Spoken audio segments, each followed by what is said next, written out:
ابراہیم بن ادھم رحمت اللہ علیہ وقت کے بادشاہ تھے.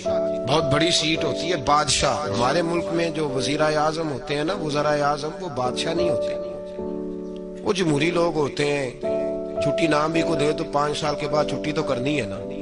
لیکن جو بادشاہ ہوتے تھے وہ مطلق ہوتے تھے، جب تک زندہ ہیں تب تک بادشاہ. حضرت ابراہیم ابن ادھم بادشاہ تھے، گھر میں سوئے ہوئے تھے. طبیعت میں روز خیال آتا تھا کہ اللہ اللہ ہونی چاہیے یار، یہ دنیا تو تھوڑی چند روزہ ہے. وہی لفظ جو ہم سارے نہیں کہتے، دنیا چند روزہ ہے. تو پھر بندہ پوچھے کتنے دن رہ گئے ہیں آپ کے پاس؟ کہتا ہے بڑی عمر پڑی ہے ابھی صحیح ہونے کے لیے. حالانکہ دنیا یہ روز کہتا ہے. اور تیاری کیا ہے؟ کہتا ہے بڑا ٹائم پڑا ہے. پتہ نہیں کتنا ٹائم رہ گیا بھائی، کون سا اسٹامپ پیپر مل گیا. تو حضرت ابراہیم بن ادھم کہتے ہیں میں بھی روز جھگڑا کرتا تھا اپنے آپ کے ساتھ. پتہ مجھے تھا سارا. روز تسبیح لے لیتا، تھوڑا سا وقت نکال لیتا، 10 منٹ، کبھی 1 گھنٹہ، کبھی چلا گیا، کبھی نہ گیا، کبھی کر لیا، کبھی رہنے دیا. تڑپ اندر بڑی تھی لیکن کوئی روٹین نہیں تھی. عادتیں بھی ساری وہی تھی، کھانا مرضی کا، سونا مرضی کا، پہننا مرضی کا، آنا جانا اپنی طبیعت کا، کوئی پابندی نہیں. ایک دن میں اپنے خوابگاہ میں، بادشاہوں کے جو محل ہوتے تھے نا، ان کے اندر جو خوابگاہ ہوتی تھی وہ اتنی عجیب ہوتی تھی کہ دور دور تک کسی آدمی کو پیدل چلنے کی بھی اجازت نہیں ہوتی تھی کہ بادشاہ کی نیند خراب نہ ہو. پیدل بھی کوئی نہیں چل سکتا. حضرت ابراہیم ابن ادھم فرماتے میں اپنی خوابگاہ میں بیڈ پہ لیٹا ہوا تھا، چھت پر کسی کے چلنے کی آواز آئی. یہ سیمنٹ کے چھت تو اب آئے ہیں نا، پہلے سارے چھت وہی ہوتے تھے جن پہ بالے پڑے ہوتے تھے. تو کہتے ہیں کسی کے چلنے کی آواز آئی تو میں نے زور سے آواز دے کے کہا، میں نے کہا کون ہے چھت پہ؟ طاقت ہی نہیں کسی کی چھت پہ کوئی آئے. میں لیٹا تھا اور سوچ رہا تھا اللہ اللہ کرنی چاہیے.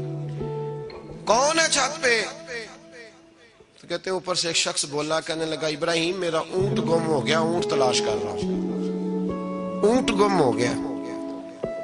تو حضرت ابراہیم ابن ادھم فرمانے لگے تو بڑا بیوقوف ہے، اونٹ کا چھت پہ کیا کام؟ چھت پہ اونٹ کا کیا کام؟ تو کہتے ہیں وہ بندہ اوپر سے بولا، کہنے لگا ابراہیم میں نہیں بیوقوف، بیوقوف تو ہے. اگر چھت پہ اونٹ نہیں ملتا تو نرم نرم بستر پہ خدا بھی کوئی نہیں ملتا. یہ تو جہاں تو تلاش کر رہا ہے نا کہ ادھر ہی آ جائے گا تو بات بن جائے گی، یہاں بھی کوئی نہیں ملتا. اٹھ، کوئی پابندی کر، کوئی اللہ اللہ کر. تو بھی نرم نرم بستر پہ تلاش کر رہا، توڑ اس بت کو، باہر نکل، پتہ تجھے سارا ہے.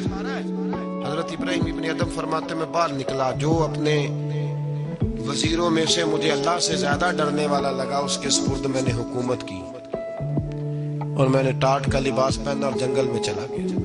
تیری تلاش میں پھرا میں جنگل، پہاڑ اور دشت میں. فرماتے زندگی بتا دی. اللہ نے اتنا نوازا، اتنا نوازا.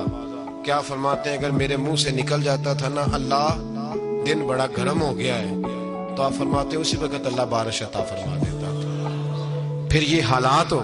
ایک دن بیٹھے تھے سوئی دھاگا لے کے دریا کنارے، کرتا تھوڑا پھٹ گیا تو اس کو سی رہے تھے. پرانے زمانے کا جو وزیر تھا وہ گھوڑے سے قریب سے گزرا تو کرتا سیتے دیکھا حضرت ابراہیم ابن ادھم رحمت اللہ علیہ کو.